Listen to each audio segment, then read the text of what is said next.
Chapter 23. No one could say it wasn't the best coffee they had ever tasted.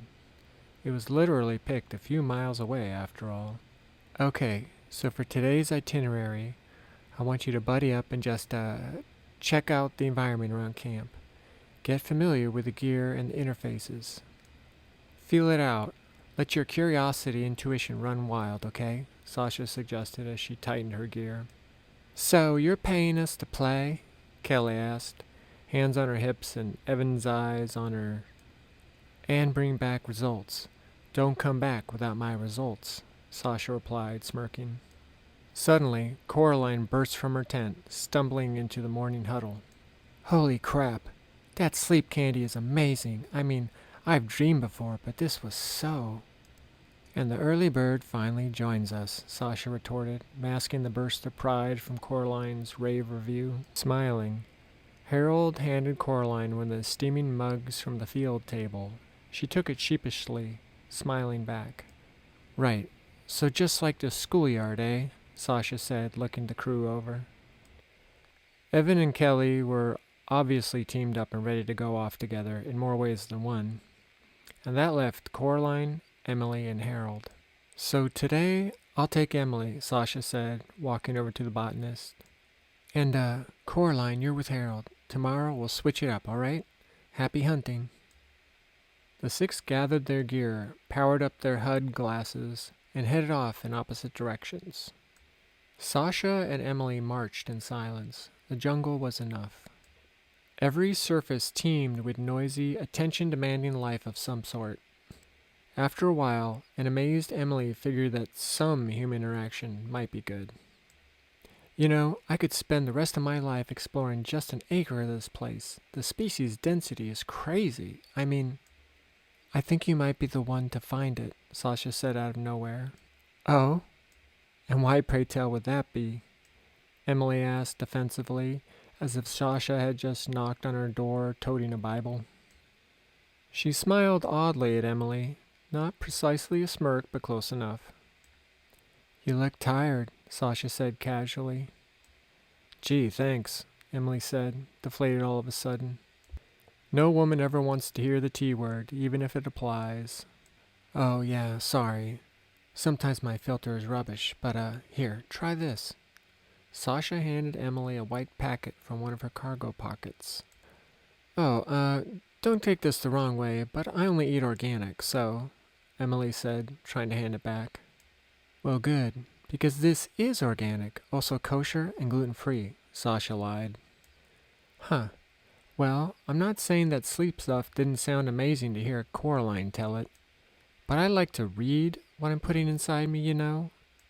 I mean, even just some scribbles with a Sharpie, whatever. People these days can have reactions to anything, right? Nuts, herbs, and stuff and junk. Emily said, looking away in annoyed shyness. Stuff and junk, ha! You're smart and funny, who knew? But seriously, Emily, these are all new products. You guys get the first crack at 'em. And all the ingredients were in the non-disclosures. Didn't you read the NDAs? It was, everything was covered in there. She lied again, smiling at Emily and pushing a vine out of their way. No one reads at all, not these days, Sasha had calculated correctly. Not big on fine print. I prefer romance novels, Emily countered. No, you don't, Sasha replied with a strange, non-threatening accusation. No, I don't, Emily said, looking back, smiling softly. Sasha had surprised her with a level of emotional subtlety and intelligence she didn't encounter much. Like empathic Aikido, you need enough leverage to flow with your opponent, but not enough to overshoot their abilities or outdance them. And if the other can sense you're bullshitting them, faking it, blam, you crash into their mental dojo mat. Game over. Okay, so what's in this one, energy? Emily asked, sniffing the wrapper unscientifically. Exactly that, energy. A lot of it came from right here. Adaptogens, ant extract, medicinal mushrooms, wild honey. Now see, perfect example. Honey and ants, what if I were a vegan? Ah, but you aren't, my friend. Well, there was that short stint in college. but you wised up, which is good because I make a killer pork stew. How did you... Emily started. Oh, right, bazillionaire. Sasha just smiled back, Emily getting the impression that the money meant nothing to her. Fine. As long as I'm getting paid north of $100 an hour, I'll eat your free jungle whatevers, Emily said, tearing it open and popping it in her mouth. It tasted very earthy, like cinnamon and maple syrup with a hint of savory. Do I suck on it or just chew it up? Lady's choice. It's formulated with an extended release MGG delivery system I came up with. The same effect either way, it just depends on how long you want it to last. MGG? Emily said, reveling in the French toastness of the soft chunk. Yeah, modified guar gum.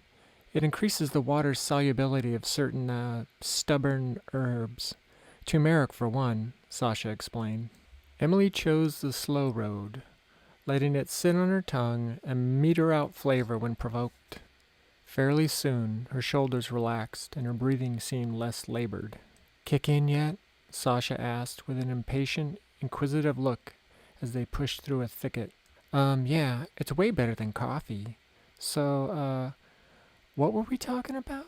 How I know, why I think you'll be the one to find the black seeds, Sasha said. Yeah.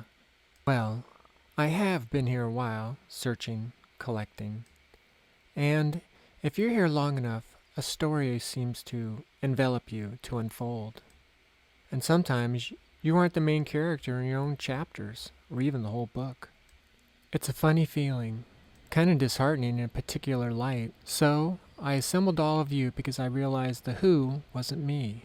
Okay, but if it's just searching, sampling, why not get 100 locals up in here and systematically catalog it all? They can shimmy up trees, right, into the canopy? They can go anywhere, Sasha said with a strange inflection, peering at the green ceiling with a goofy smile. But, Emily, that's the funny thing. They all knew, even on day one. None of them were the main characters either. See, some things you stalk, and some things stalk you, she said with a finger pointed at Emily's chest. Yeah, but plants don't stalk shit, so... Sasha rolled her eyes, pushing hair back over her ears. How do you feel now? I feel pretty good. A little racy, but good, Emily said. Sasha halted, then got a little too far into Emily's personal bubble, scrutinizing her eyes. Both pupils were nice and wide. Sasha grinned. Then we are ready, she said to a confused and hesitant Emily. For? Well, think of it as a walking meditation, like yoga, Sasha offered cryptically. Look, I didn't come here to do yoga, hot or any other kind. $100 an hour yoga? Sasha threw back at her. Breathing deeply, Emily replied in a passable guru impression. Okay, Sasha chuckled, pulling out a bundle of paracord with a carabiner on each end and clipping it to Emily's backpack. Just close your eyes and head out slowly, Sasha instructed as she attached the other carabiner to her own belt. Follow your intuition and Robert Frost it on out there, all right? I'll tug on the line if you're about to hit a tree or trip on a vine or something. Or walk on some army ants or get eaten by a jaguar. Hello, Emily said. Sure, yes, all the dangerous things. And why closed eyes and tethered? Hey, if this is some kinky dealio, you aren't paying me that much, Emily said. We can go back if you wish, Sasha said. Not a statement or a question, really. Something else. This little trust exercise went against every molecule of Emily's defiant being. Still, she closed her eyes and took a few preliminary steps. When she felt the reassuring pull of the cord, Emily continued. In starts and stops, and with lots of hand-waving, she advanced forward. It was amazing how little Sasha had to help her. Emily began feeling liberated, actually, knowing Sasha was back there protecting her. And she could just let go and explore with her other heightened senses. As the rich soil and organic matter squished and snapped underfoot, Emily thought she made out pollen, flowers, fruit, and once in a while, scat. I suppose nobody picks that up, she thought, smiling at the silly image of an ancient Olmec following a band of coati around with a giant pooper scooper. The sun warmed her as it broke through the canopy. A breeze swam through her splayed fingers as they encountered wet, glossy foliage. Emily was lost in the moment, steeped in so many sensations it was overwhelming. Bolstered by whatever was in that mulch candy, she felt like she was absorbing the entire essence of the jungle. However, soon she ground to a stop, as if caught in an energetic spiderweb. "Sasha, I think I just sensed something," Emily said, her eyes snapping open, but quickly squinting from the flood of light. "Sensed, exactly. Look down," Sasha said like a proud parent. Emily did, gasping at the most exotic flower she had ever seen. Hovering on the end of a leafy green stalk, it looked like a delicate pink and white claw sprinkled with bistre green pollen. "Should I?" she asked, turning back to Sasha, already holding a scry cube.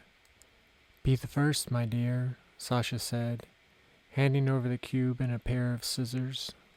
Emily snipped the bloom gently into the glass box as chemicals and categories sprang up into her enhanced visual fields. "So," Emily said, panting with excitement, "what should we name it?"